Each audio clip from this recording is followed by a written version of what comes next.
오늘 하나님 앞에서 손을 좀 들고 계셔야 되겠습니다. 지금 하나님께서 회초리를 들고 우리를 좀 부르시고 우리를 앞에 쭉 세워놓으시고 손들어 너희들 잘못했지? 라고 지금 책망의 말씀을 하고 계십니다. 하나님은 사랑의 하나님, 얼마나 사랑의 하나님이시냐. 참고 또 참으시는 하나님이십니다. 지간에서는 하나님이 그렇게 화내지 않습니다. 얼마나 그 사랑이 깊으냐. 모든 것을 다 용서하시는 그런 하나님이십니다. 용서뿐만이 아니라 이사야 43장 얼마나 하나님께서 사랑하시는지 그 사랑을 말로 다 표현할 수가 없습니다. 하나님께서 뭐라고 말씀을 하십니까? 네가 물 가운데로 지날 때에도 내가 함께할 것이라. 네가 강을 건널 때에도 침몰하지 아니할 것이며 불 가운데로 지날 때에도 타지 아니할 것이며 불꽃이 너를 사르지도 못하리니 나는 내 하나님 여호와여 내 구속자이시니라. 이렇게 말씀하고 계세요.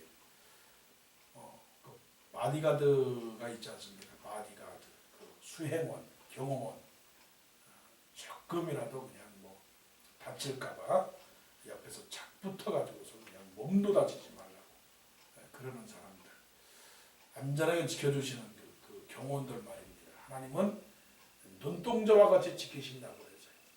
하나님 우리를 위해서 하시는 일은 24시간 그야말로 24시간 동안 우리의 그 태어나고 또 우리가 죽을 때까지 하나님의 그 도우심은 놀라운 겁니다. 지금까지 지내온 것 주의 크신 은혜라. 주의 크신 은혜라. 하나님께서 우리를 사랑하시고 하나님께서 우리를 지켜주신 은혜는 놀라운 것입니다. 그래서 여호와는 나의 목자시니 내가 부족함이 없으리로다. 그가 나를 푸른 초장에 놓으시며 쉴만한 물가로 인도하시는도다. 지금 이사야 43장을 보게 되면 하나님은 어떤 하나님이냐? 날마다 새로운 일을 행하시는 하나님. 이 백성은 내가 나를 위하여 지었나니 나를 찬송하게 하려 함이니라. 너희는 이전 일을 기억하지 말라. 내가 새 일을 행하리라. 하나님께서 우리를 위하여 행하시는 그 사랑, 이 사랑을 어찌 말로 표현할 수가 있겠습니까? 은혜를 받은 자는 사랑하는 하나님의 사랑을 깨닫는 사람입니다. 그 하나님의 사랑을 깨닫는 사람만이 인격이 변화됩니다. 하나님의 사랑을 깨닫는 자만이 열매를 맺습니다. 그런 사람들이 세상에 빛을 발하게 됩니다. 마음이 변하고 삶이 변하고 세상을 변하고 이 하나님의 사랑을 다시 한번 깨닫기를 원합니다. 자, 그런데 22절에 시작되기를 그러나 하나님의 그 슬픈 마음입니다. 물론 하나님은 슬퍼하거나 괴로워하거나 분노하거나 뭐 그러지는 않습니다. 하나님께서 하신 일에 대해서 후회하지도 않습니다. 그럼에도 불구하고 하나님은 인격적인 하나님이시기 때문에 지금 야곱과 이스라엘을 향해서 이사야 선지자를 통해서 지금 책망의 말씀을 하고 계신다는 겁니다. 무슨 말씀이냐? 내 너를 사랑하였건만 너희들은 나를 버렸다는 겁니다. 하나님의 지금 말씀은 사랑의 배반이다. 사랑의 배반이다. 다시 말씀 1절 말씀을 보면 그러나 야곱아 너는 나를 부르지 아니하였고 이스라엘아 너는 나를 괴롭게 여겼으며 내 번제 양을 내게로 가져오지 아니하였고 내 제물로 나를 공경하지 아니하였느니라. 이런 말씀입니다. 우리는 다 잘한다고 생각을 했는데 혹시 하나님께서 오해를 하셨는가? 그럴 수도 있죠. 아이고 하나님 참 그 오해도 많으십니다. 지금까지 우리가 한 그 모든 수고와 노력을 하나님 외면하고 계십니까? 그런데 이거를 행동으로 하나님께서 지금 행동으로 지금 달아보신다. 그것도 뭐 맞겠지만 더 중요한 것은 마음을 들이지 않았다라고 하는 겁니다. 여기서 이제 야곱 그 에서와 그 가인과 아벨의 그런 제사를 우리가 비교할 수 있습니다. 가인과 아벨의 제사. 그러면 하나님께서 가인의 그 예물이 부족해서 하나님께서 받지 않으셨는가? 그러면 아벨의 제사는 또 뭐 특별하기 때문에 그런가? 그것은 아닙니다. 어떤 분들은 아벨의 제사는 피 흘리는 제사고 가인의 제사는 피 흘리는 제사가 아니니까 거기에 어린 양이 빠졌고 거기에 예수님이 빠졌으니까 하나님이 받으시지 않느냐. 예수님이 없는 예배는 예배가 아니다.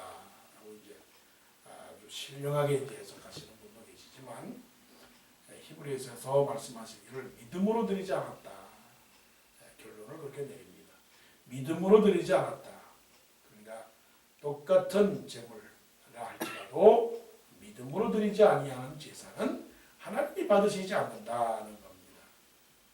그러니까 야곱아 너는 나를 부르지 아니하였다라고 하는 말은 야곱이 하나님을 부르지 않았습니까? 이스라엘이 하나님을 찾지 않았습니까? 찾았습니다. 때마다 시마다 일마다 괴로울 때마다 문제를 당할 때마다 하나님을 찾았습니다. 그런데 무엇으로 찾았습니까? 믿음으로 찾지 않았다 하는 거예요. 믿음으로.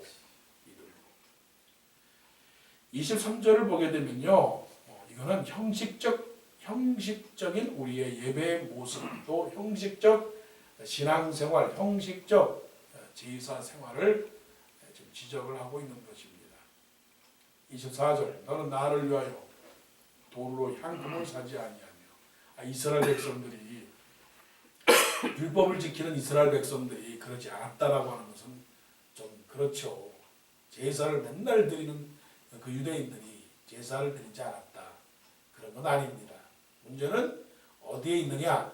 하나님의 사랑에 반대되어서 그들의 뭐가 없습니까? 진실이 빠졌다. 진실이 빠졌다. 이것을 꼭 기억해야 됩니다. 자, 오늘 말씀의 첫 번째 단어의 핵심은 진실. 진실입니다. 진실. 그래서 여러분들의 이름이 이제 정진실, 오진실, 그 다음에 박진실, 김진실. 그 중에서도 오진실이 제일 좋으네요. 오진실, 오진실.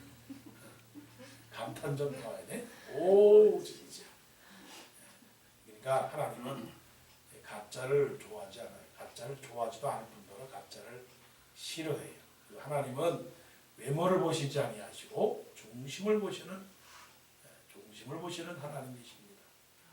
부자가 되는 예물보다 그 가난한 과부가 되는 그 두 렙돈의 그 예물을 받으시는 하나님, 그 연모를 받으시는 하나님이 왜 그랬느냐 하는 것을 우리가 꼭 알아야 됩니다. 그러니까 오늘도 사람의 수와 관계도 없이 장소의 화려함과 관계가 없이 우리가 하나님을 진실로 찾았느냐. 그래서 너희들은 말과 혀로만 살아가지 말고 오직 행함과 뭐라고요? 진실함으로 하라. 행함과 진실함으로 하라는 것입니다. 자, 그다음에 하나님의 사랑에 하나님의 책망에 진실을 요구하십니다. 두 번째 뭐냐면은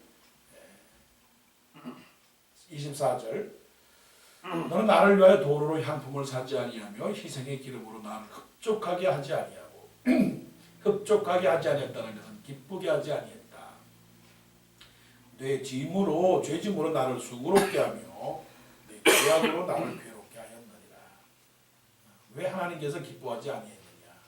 기뻐하지 않은 것은 우리의 성실 때문에 그렇습니다. 성실하지 아니했기 때문에 우리를 책망을 하십니다. 요나가 하나님의 명령을 받았습니다. 그런데 그 하나님의 명령을 받고서도 니느웨로 가야 되는데 다시스로 갔습니다.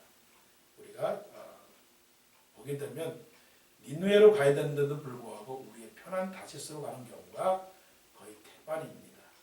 태반이에요. 그러니까 나는 잘하고 있는데, 나는 열심히 하고 있는데 하지만 사실은 우리의 성실성입니다. 성실성이라고 하는 것은 내가 적은 일에 충성하였음에 내가 많은 일을 맡기리니 했습니다. 이것은 알아야 됩니다.